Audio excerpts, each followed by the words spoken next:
العالمين وبه نستعين على أمور الدنيا والدين والصلاة والسلام على سيدنا محمد وعلى آله وأصحابه أجمعين. قال المصنف رحمه الله الإمام أبو حامد محمد بن محمد الغزالي ونفعنا بعلومه. Syaitan sebenarnya bermaksud supaya engkau melakukan kejahatan, padahal engkau mengira bahwa engkau telah berbuat kebaikan. Itu yang paling diinginkan oleh syaitan daripada kita. Sesuatu yang kita anggap baik padahal itu maksiat, sesuatu yang kita anggap jadi pahala padahal itu dosa. Nah, syaitan paling senang kalau kita melakukan hal tersebut. Syaitan sebenarnya bermaksud supaya engkau melakukan kejahatan padahal engkau mengira bahwa engkau telah berbuat kebaikan. Maka dengan itu syaitan telah berjaya memperdayakan engkau, dan ia telah berjaya mengumpulkan engkau bersama-sama dengan golongan yang disebutkan di dalam ayat Al-Quran yang berbunyi, Qul hal nunabbi'ukum bil akhsarina a'mala alladzina dhalla sa'yuhum fil hayatid dunya wa hum yahsabuna annahum yuhsinuna sun'a. Maksudnya, katakanlah hai Muhammad, maukah kamu aku kabarkan dengan orang yang sebenarnya mendapat kerugian di dalam usaha mereka, yaitu orang-orang yang telah mensia-siakan perbuatan mereka dalam kehidupan dunia ini, sedangkan mereka menyangka bahwa mereka telah berbuat baik. Ini bisa dicontohkan dengan orang-orang yang beribadah tapi di hatinya bukan karena Allah. Dia menganggap bahwa itu ibadah, dia menganggap itu satu simpanan amal yang nanti dia ambil di akhirat. Ternyata itu adalah sesuatu kejahatan karena ibadah dilakukan dengan cara yang tidak benar. Nah, itulah tujuan syaitan untuk menghancurkan manusia.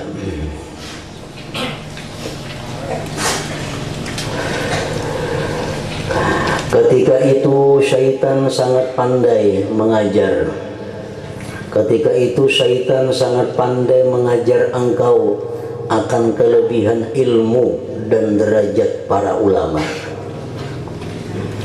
Syaitan membisikkan ke dalam hati kita bagaimana hebatnya kedudukan ilmu di sisi Allah, bagaimana mulianya orang yang menuntut ilmu, baik itu ulama atau pelajar. Dan ia syaitan mengajar engkau, membisik kepada engkau beberapa kelebihan mencari ilmu yang telah disebutkan dalam hadis dan juga perkataan para ulama. Syaitan membisikkan kepada kita umpamanya hadis Rasulullah yang mengatakan, man kharaja fi talabil ilmi fahuwa fi sabilillah hatta yarji'. Syaitan membisikkan dalam telinga kita, ya syaitan orang yang pergi menuntut ilmu itu dia berada di sabilillah sampai dia pulang ke rumahnya. Jadi pulang pergi orang menuntut ilmu itu adalah orang yang berjuang fi sabilillah. Itu hadis Nabi bujur. Syaitan membisikkan kepada kita supaya kita gemar menuntut ilmu. Syaitan menyampaikan lagi hadis Nabi kepada kita, man salaka tarikan yaltamisu fihi ilman salakallahu bihi tarikal jannah. Ujar syaitan, orang yang berjalan satu jalan yang dia menuntut pada jalan itu akan ilmu, Allah jalankan dia dengan jalan itu, jalan menuju surga. Nah, syaitan selalu membangkitkan semangat kita untuk menuntut ilmu sebanyak-banyaknya. Sedangkan syaitan dengan sengaja melupakan engkau daripada seumpama sabdaan Rasulullah sallallahu alaihi wasallam yang berbunyi, man izdada ilma wa lam yazdad huda lam yazdad minallahi illa bu'da. Artinya, siapa yang bertambah ilmunya sedangkan hidayahnya, amalannya tidak bertambah, maka ia hanya bertambah jauh daripada rahmat Allah. Nah, hadis semacam ini dilupakan syaitan kepada kita.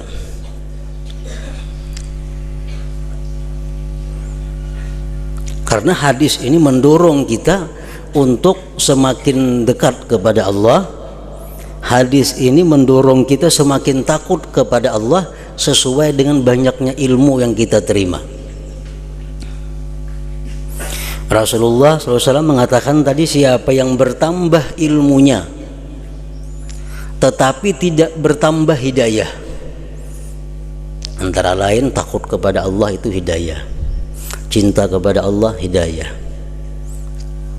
Tiap hari, tiap saat dia menuntut ilmu, tapi takutnya kepada Allah, akhlaknya kepada Allah, akhlaknya kepada manusia kada ada perubahan. Nah, ilmu yang dituntutnya itu bukan mendekatkan diri kepada Allah, tapi justru menjauhkan dia daripada Allah Subhanahu wa ta'ala. Orang yang mengaji umpamanya 9 tahun lawan orang yang mengaji 1 tahun, takutnya kepada Allah sama, berarti hebat orang yang mengaji 1 tahun itu. Nah, orang yang mengaji 9 tahun wani berbuat maksiat, orang yang mengaji sebulan kada wani melakukan maksiat.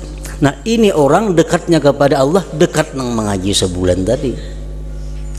Ilmu yang bertambah tiap hari tanpa diiringi dengan penambahan takut kepada Allah, berarti ilmu itu bukan bermanfaat. Ilmu itu hanya menjauhkan dia daripada Allah Subhanahu wa ta'ala. Nah, hadis-hadis seperti ini syaitan melupakannya kepada kita.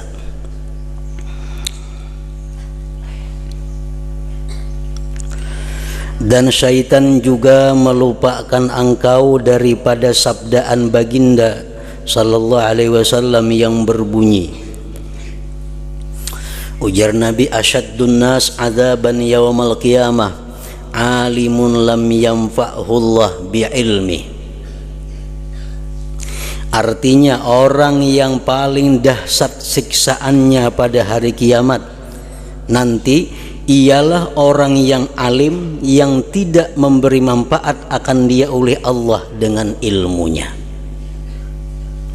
Orang yang paling berat siksaannya di hari kiamat kaina adalah orang yang berilmu, orang yang tahu halal dan haram, tetapi dia tidak melaksanakan, tidak mengamalkan akan ilmunya, sehingga nang haram dilakukannya, nang dibenci Allah dilakukannya. Nah, ini orang akan dapat bersangatan siksa daripada Allah. Hadis seperti ini pun juga syaitan berusaha agar kita lupa dengan hadis ini.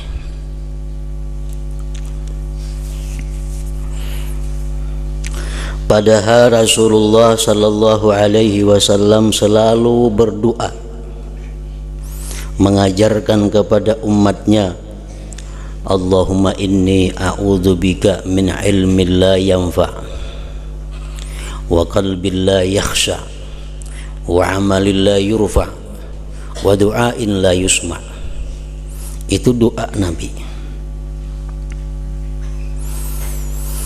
Artinya, ya Allah, aku berlindung dengan Engkau daripada ilmu yang tidak memberi manfaat,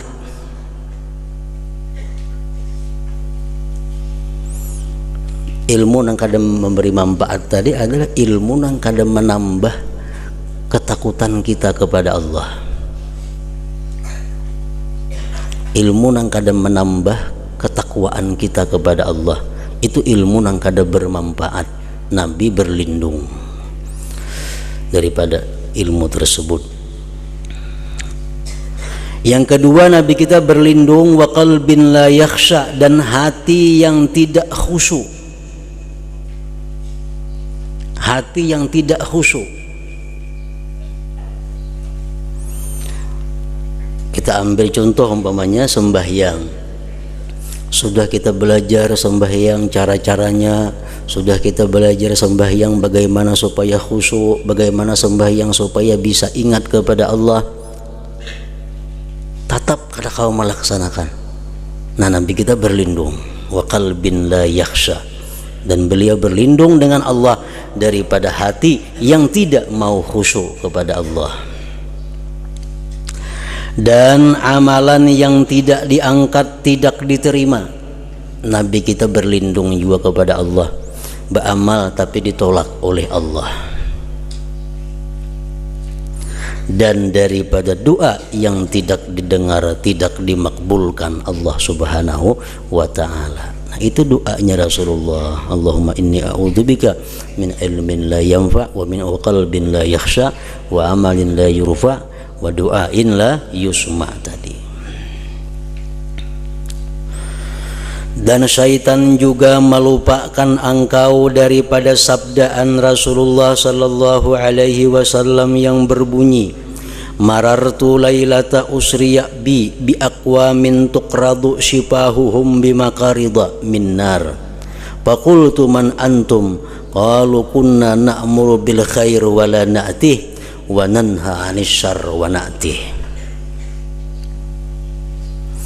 Artinya, ujar Nabi kita, aku melalui pada malam aku diisrakan dengan kaum yang dipotong lidah mereka dengan gunting daripada api. Maka aku bertanya kepada Jibril, siapakah kamu? Maka aku bertanya kepada mereka, siapakah kamu ini? Mereka menjawab, kami adalah orang yang suka menyuruh orang lain berbuat kebaikan, menyuruh orang lain selalu takwa kepada Allah, menyuruh orang lain selalu menjauhi yang diharamkan Allah, menyuruh orang lain supaya berbuat ketaatan-ketaatan, tetapi kami tidak melakukannya. Kami sendiri kadang melakukan apa yang kami perintahkan itu. Dan kami suka melarang orang lain meninggalkan kejahatan, tetapi kami mengerjakannya. Nah, syaitan melupakan kita hadis tersebut. Syaitan berusaha agar kita jangan sampai mendengar hadis-hadis seperti ini. Syaitan berusaha agar kita jangan membuka kitab, membuka buku yang isinya ada hadis-hadis seperti ini. Syaitan inginnya kita mendengar hadis-hadis yang kemuliaan menuntut ilmu, kemuliaan jadi orang alim, kemuliaan jadi orang pelajar ilmu agama. Hadis-hadis macam itu disuruh syaitan kita untuk selalu membaca, selalu mengingat. Hadis-hadis seperti yang kedua ini, syaitan selalu menyuruh kita jangan mutalaah itu, jangan mendengar itu.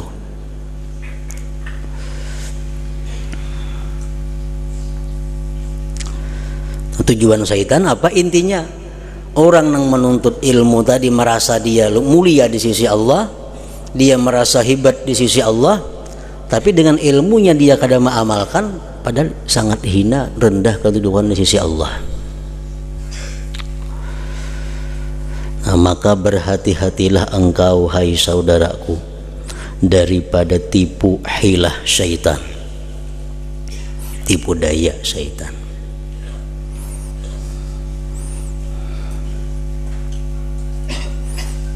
Dan janganlah engkau tunduk kepada tipuannya.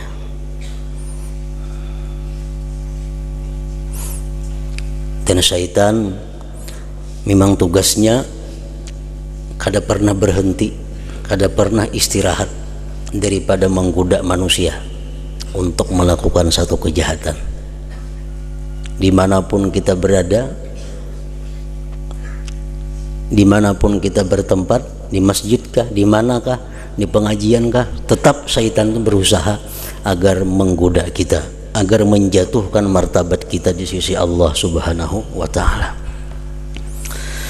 Dan janganlah engkau tunduk kepada tipuannya.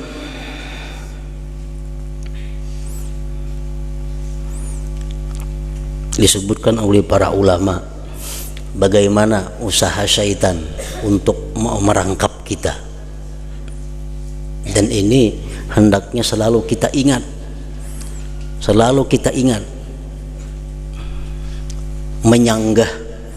menyanggah godaan syaitan yang setiap saat bisa masuk dalam hati kita. Langkah pertama yang dilakukan oleh syaitan itu membisikkan kepada manusia. Apa kata syaitan kepada manusia? Ukfur, kafirlah kamu kepada Allah, kafirlah kamu dengan Allah. Ini usaha syaitan agar tidak ada orang yang menyembah Allah. Syaitan datang kepada kita, ukfur, kafirlah kamu.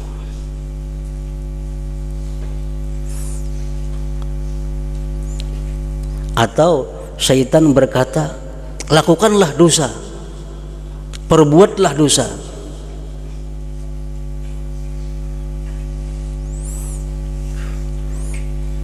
Nah, kita menyanggah itu. Kalau ada bisikan-bisikan dari syaitan menyuruh kita untuk kafir dengan Allah, kita sanggah. Wa ma liya la a'budul ladzi fatarani, wa ma liya la a'budul ladzi fatarani. Untuk apa aku tidak menyembah Tuhan yang menciptakan aku? Buat apa aku kadang menyembah Tuhan yang menciptakan aku? Aku mesti menyembah kepada Tuhan yang menciptakan aku, yaitu Allah Subhanahu wa ta'ala. Untuk menyanggah bisikan syaitan, ukfur, kafir kamu.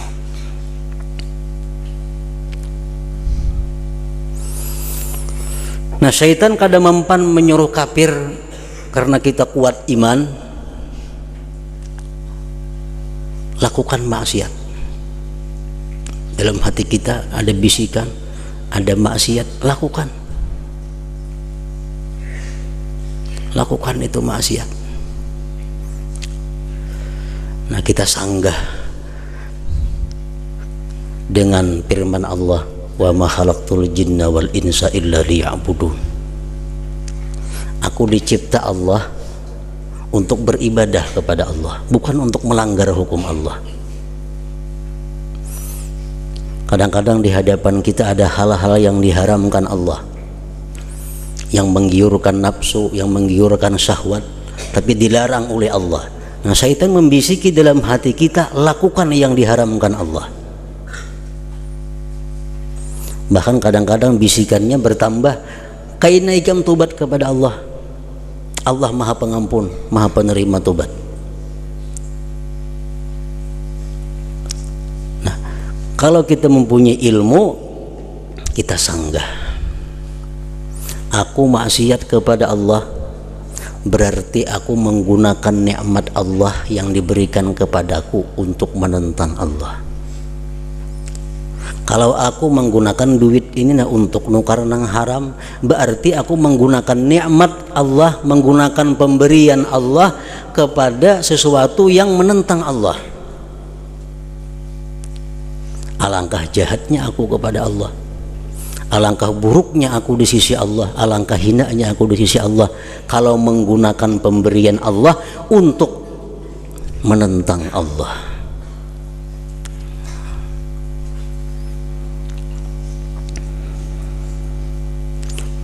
Jadi itu langkah-langkah kita untuk menghadapi bisikan syaitan.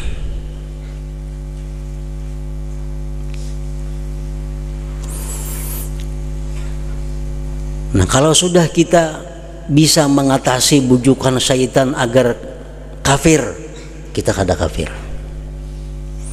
Kita bisa mengatasi bujukan syaitan, lakukan maksiat. Kita bisa mengatasi. Kalau aku berbuat maksiat berarti aku menggunakan nikmat Allah untuk menentang Allah. Azab Allah sangat pedih bagi orang-orang yang demikian. Nah, syaitan membisikkan kepada kita. Jadi syaitan apa? La ta'mal. La ta'mal. Jangan beribadah ikam, jangan beramal.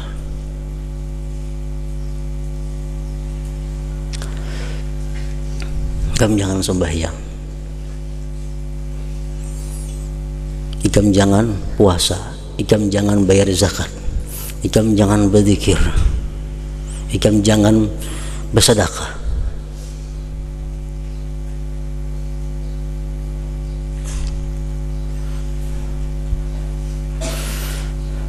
Nah, kalau syaitan sudah membujuk kita dengan demikian, kita mesti menyanggah. Sanggahannya sama aja lawan yang pertama tadi. Aku diciptakan oleh Allah untuk beribadah. Aku diberinya kesehatan, aku diberinya kekuatan, diberinya kemampuan tuh untuk mengabdi kepada Allah. Amun aku kada beribadah, untuk apa aku diciptakan?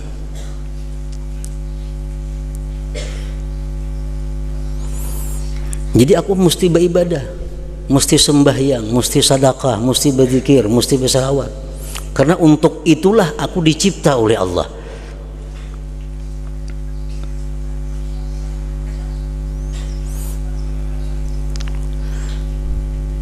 Nah, syaitan akan kalah kalau kita hujah, kalau kita lawan dengan ilmu.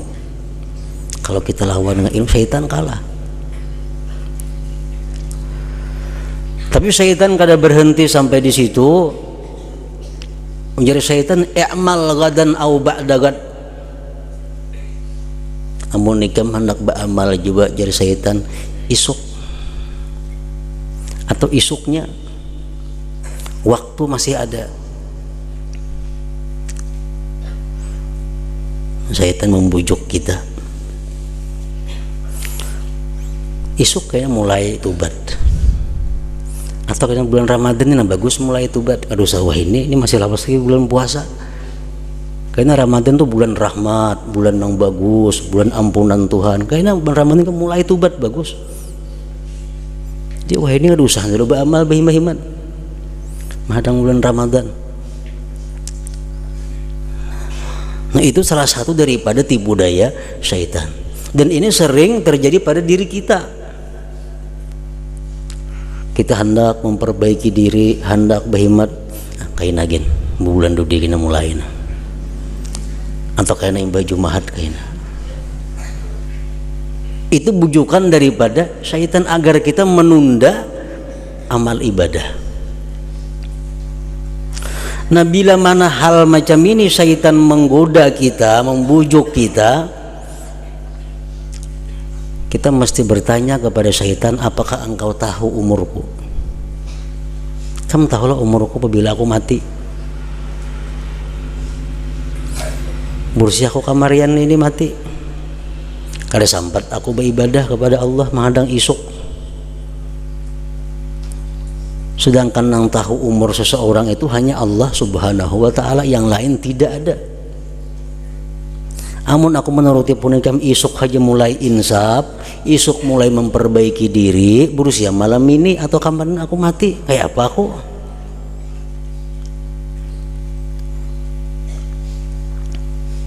Syaitan pun kada akan bisa menjawab itu. Syaitan pun kada tahu apabila kita mati. Apabila aku mati, kalau menghadang isuk.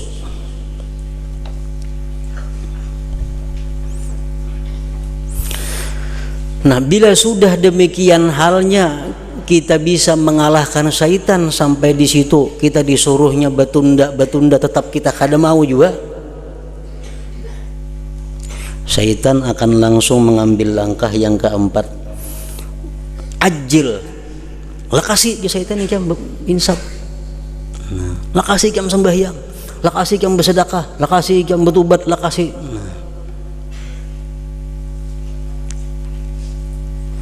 Nah, kalau kita memakai nang jari syaitan lakasi ini, Iya kayaknya tak buru-buru jadinya, tak buru-buru beuduk jadi kakaruan lagi, bancap-ancap sembahyang belakas-lakas, yang penting banyak rakaatnya. Bersedekah kada berhitungan lagi, mana nang perlu, mana nang nomor 1, nomor 2, nomor 3. Karena syaitan ajil lah kasih jam, hingga malam ini bisa mati. Lalu bergesak-gesak. Padahal mestinya kita hendak bersedekah, berpikir berdahulu. Berpikir bukan berpikir sayang lawan duit disedekahkan, enggak ada. Berpikir kamana yang paling abdal menggunakan sedekah ini. Karena ada keluarga yang miskin, ada tetangga yang miskin, ada kenalan yang miskin, ada habaib yang miskin, ada yatim yang miskin, ada. Nah, kamana dahulu yang paling baik menggunakan sedekah ini. Berpikir itu. Kalau kita menurut syaitan, segera hambur duit lah kasih. Nah, akhirnya sedekah kada tentu arahnya kemana jatuhnya. Sembahyang kita belaka-lakas, tinggal tumak nina, hurufnya kada bebuku baruas, kayak jadi kada sah. Nah, sembahyang kita kada sah berarti kada dinilai pahala di sisi Allah, sedangkan kita merasa sembahyang ini yang paling disukai syaitan, paling senang syaitan. Kalau kita merasa berbuat kebaikan tapi nol di sisi Allah.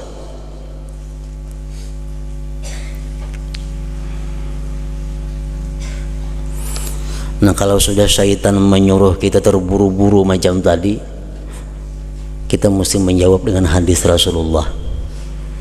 Syaitan, at-ta'anni minallah wal ajalah minasyaitan. Perlahan-lahan tapi pasti itu adalah dari Allah.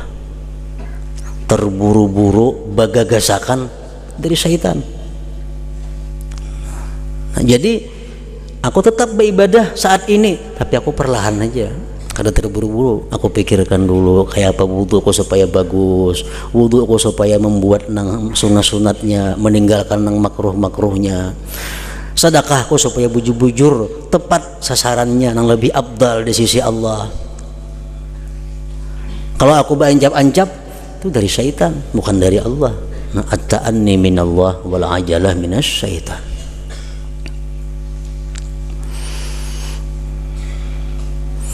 Nah, ujar syaitan, bujur aja nih itu jam, bujur. Beribadah tuh perlahan, baik-baik, yang membaca ayat tuh tartil, seayat demi ayat. Beudu yang baik-baik di syaitan supaya terbuat semua nang sunat-sunatnya, nang makruhnya tinggal. Bagus itu. Bersedekah pilih dulu orangnya namanya nang patut disedekahi. Bagus itu di syaitan. Kalau ikam sudah bagus beribadah itu di syaitan, ikam nanti akan dikatakan orang bahwa engkau adalah orang yang ahli ibadah. Nanti orang sekampungan madahkan ikam ini orang yang bujur-bujur beribadah kepada Allah. Kalau ikam sembahyang itu bujur-bujur bagus, perlahan, ikam akan dikatakan orang bahwa engkau sembahyang adalah khusyuk. Syaitan membujuk kita apa? Supaya kita ria. Supaya kita ria. Padahal bagus sudah kita asalnya hendak perlahan sembahyang, perlahan berwudu, perlahan baca Quran, perlahan berzikir. Bagus sudah. Datang pulang menikam macam itu cara. Ini syaitan sekampungan orang mendakan nikam ini alim banget. Sekampungan orang mendakan nikam ini ahli ibadah. Nikam orang nang apik dalam beribadah ngarannya. Nah, bila hati kita maihakan itu gugur ibadah kita. Bila hati kita akan bisikan syaitan itu, nilai ibadah yang kita gawi jadi sia-sia. Kenapa? Berarti karena kita perlahannya itu karena pujian makhluk Allah, karena pujian manusia.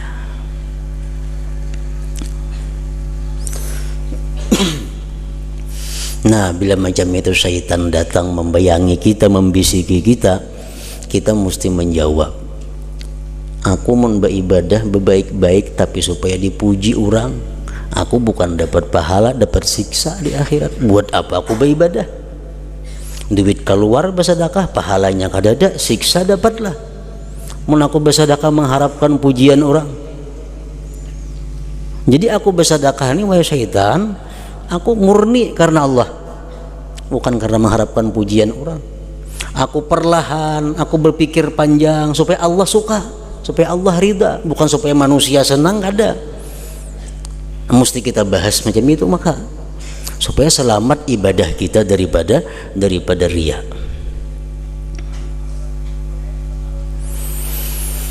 Nah, syaitan masih membisiki kita, masih syaitan bujur tuh. Nah sekarang syaitan ikam sadar, aku memberitahu ikam, nah ikam sekarang mukhlis, ikam bujur-bujur ikhlas ngarannya beribadah itu.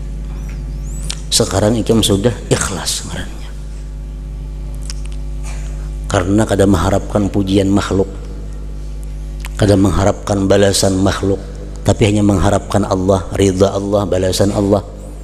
Ikam ikhlas sudah ngarannya itu. Bila kita merasa berarti kita ada ikhlas. Man qala ana mukhlis fahuwa murai. Siapa yang berkata aku ikhlas, dialah orang yang ria.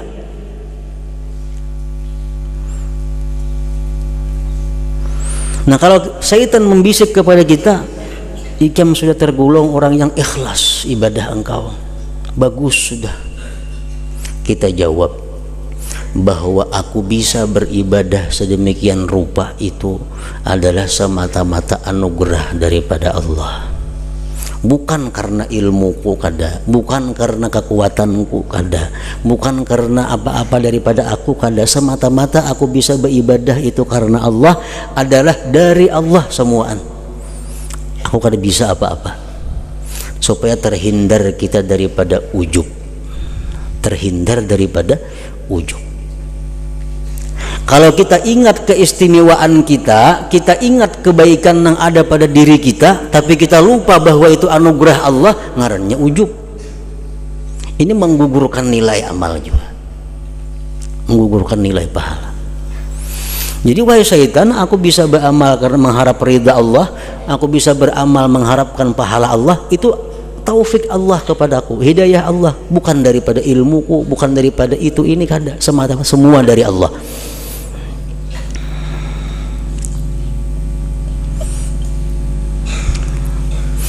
Syaitan menggoda tarusinya, ada sampai di situ ada. Oh, syaitan kalau macam itu ikam bujur-bujur luar biasa, ikam luar biasa ngarannya. Innaka minal muttaqin, syaitan. Ikam bujur-bujur orang yang takwa kepada Allah ngarannya. Ikam bujur-bujur orang yang dekat dengan Allah. Ikam bujur-bujur wali Allah subhanahu wa ta'ala. Bila kita mengaku merasa, oh berarti aku wali, nah berarti ada wali itu lagi ngarannya. Bila aku merasa, oh aku takwa ngarannya, nih kada takwa lagi.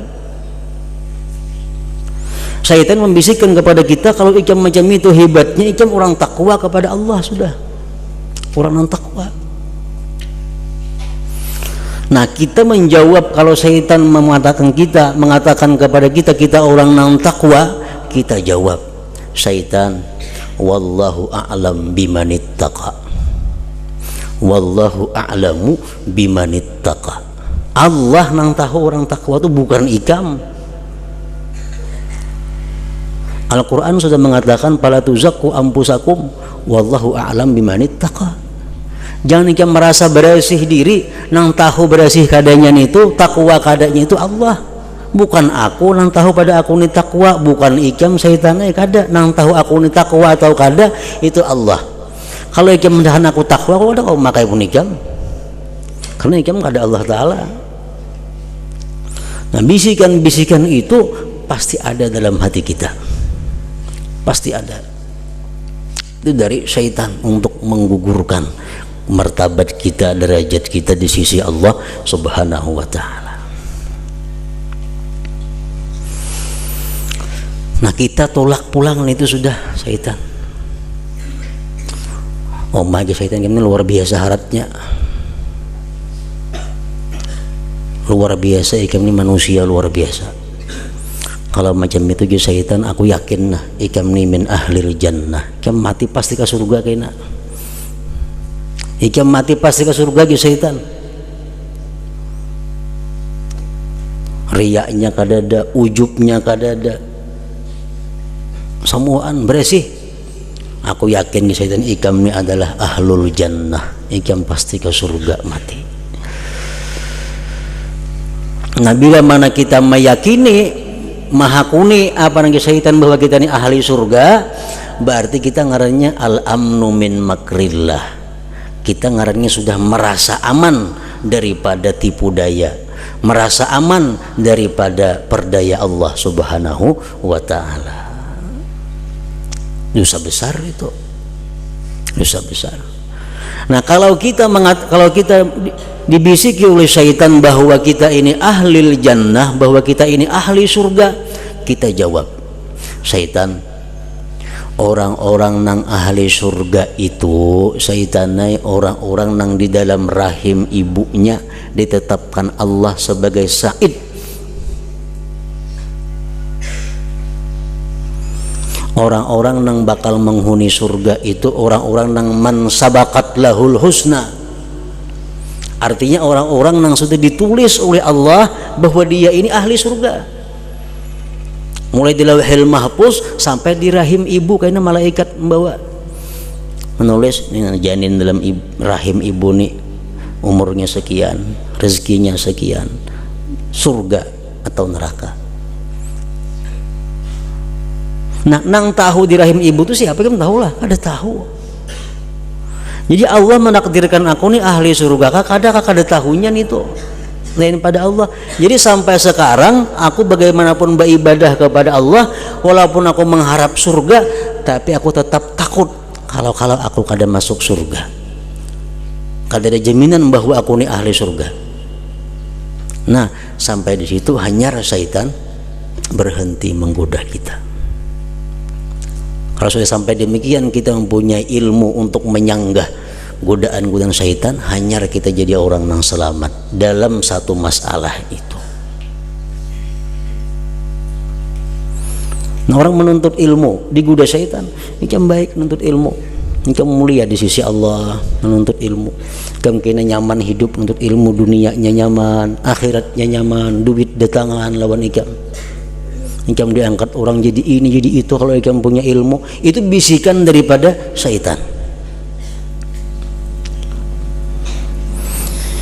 Nah, syaitan sangat pandai, syaitan sangat pandai memerangkap engkau.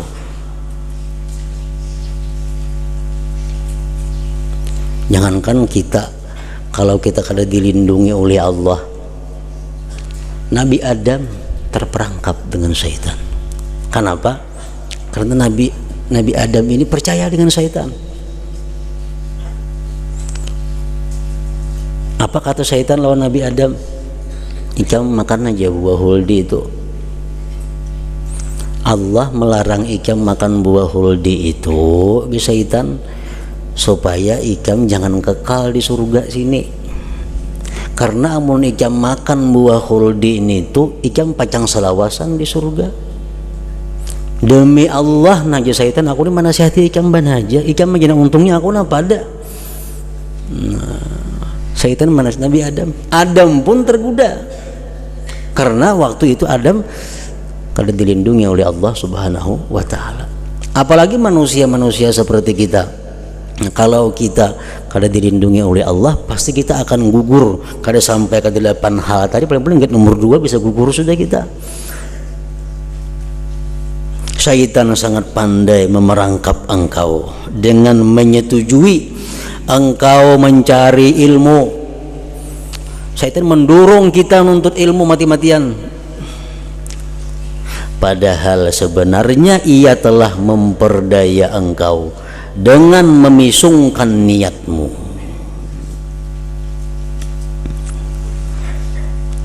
Dengan niat, syaitan menghancurkan kita dengan niat.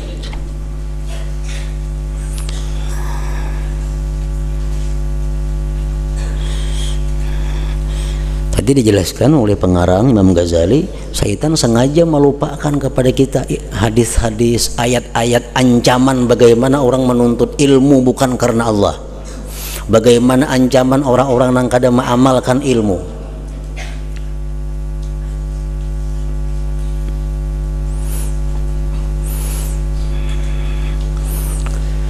padahal sebenarnya ia telah memperdaya engkau dengan memisungkan niatmu.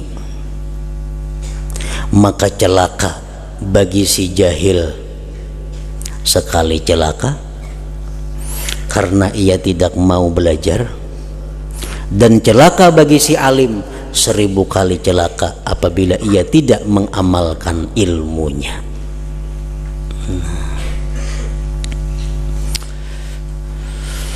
Jadi pengertian mengamalkan ilmunya orang alim ini itu ada tingkatan-tingkatannya.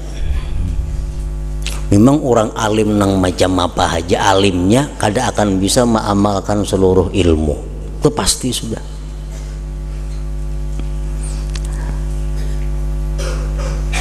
Kenapa? Kan dalam kitab-kitab, di dalam hadis-hadis itu banyak disebutkan bahwa orang-orang yang selalu berzikir kepada Allah sepanjang hari, sepanjang malam sangat beruntung. Kalau lama amalkan itu 24 jam zikrullah kada kawa. Nah, jadi maksud yang utama daripada mengamalkan ilmu itu adalah yang pertama dahulu bahwa seorang yang dapat ilmu, seorang yang berilmu itu dia bisa menjauhi nang diharamkan oleh Allah dan bisa melaksanakan apa yang diwajibkan oleh Allah. Itu yang utama. Contohnya, dia mengetahui hukum riba haram, dia mengetahui hukumnya zina haram, dia mengetahui hukumnya bersumpah palsu haram, bahkan dia mengajarkan zina haram, riba haram, sumpah palsu haram, mengaku diri baik adalah haram. Tapi nyatanya inya seorang melakukan itu. Nah, ini yang dimaksud utama dengan tidak mengamalkan ilmu itu. Memang semua orang kan akan bisa mengamalkan ilmu. Makin banyak kitab, makin banyak ilmu diketahuinya. Cuma ada poin-poin tertentu yang dimana harus mesti diamalkan ilmu itu. Nah, ya tadi yang pertama menjauhi hal-hal yang diharamkan Allah, melaksanakan apa-apa yang diwajibkan oleh Allah Subhanahu wa Ta'ala, itu yang utama.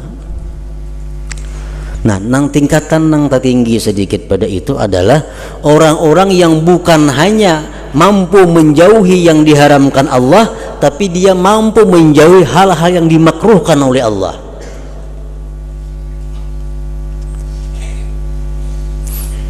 Artinya bukan yang dimakruhkan oleh Allah, nang kedua nih, mampu menjauhi hal-hal yang diperselisihkan ulama tentang haram atau kada haramnya. Itu yang nomor 2. Kan ada misalnya perbedaan pendapat ulama, ya ulama saya kok enggak ini haram, saya kok enggak ada, ya saya kok enggak ini boleh, saya kok enggak ada. Nah, inya kau mengamalkan itu mengambil yang terbaik. Nah, yang ketiga inya kau mengamalkan ilmunya sehingga dia bisa meninggalkan hal-hal yang dibenci Allah.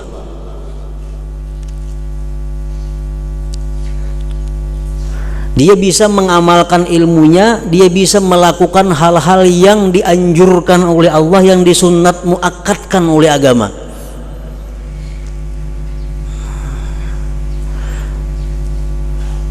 Nah, tingkatan yang tertinggi lagi pulang, dia bisa melakukan seluruh sunat-sunat, baik sunat muakkad, baik sunat nang kada muakkad, apalagi nang wajib sudah dikerjakannya.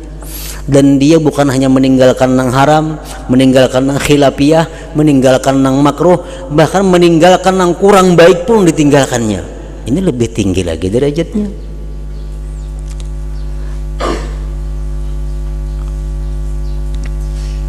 Nah, jadi intinya bahwa orang alim nang kada mengamalkan ilmunya itu ialah orang alim yang melakukan hal-hal yang dilarang oleh Allah Subhanahu wa Ta'ala dan meninggalkan apa-apa yang diwajibkan oleh Allah. Nah, itu mutlak sudah bisa disebut sebagai orang alim yang tidak mengamalkan ilmunya.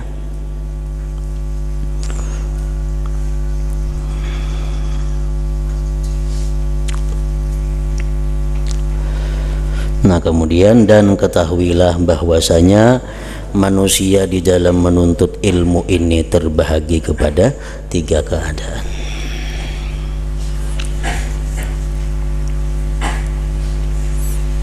لحضرة النبي صلى الله عليه وسلم. الفاتحة. بسم الله الرحمن الرحيم.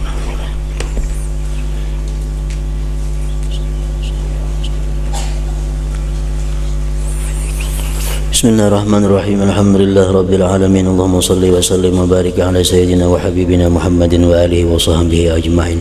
اللهم اغفر لنا ذنوبنا ولوالدينا وارحمهم كما ربونا صغارا. اللهم اغفر لنا ذنوبنا ولوالدينا وارحمهم كما ربونا صغارا. اللهم اغفر لنا ذنوبنا ولوالدينا ولمشايخنا ولأولادنا ولأزواجنا ولأحبابنا ولمن أحسن إلينا ولأصحاب الحقوق الواجبة علينا ولجميع المسلمين والمسلمات برحمتك يا أرحم الراحمين. اللهم انفعنا بما علمتنا وعلمنا ما ينفعنا. اللهم احفظنا واحفظ من معنا وما معنا من البلاء وشر كل ذي شر إنك على كل شيء قدير. صلى الله على سيدنا محمد وآله وسلم.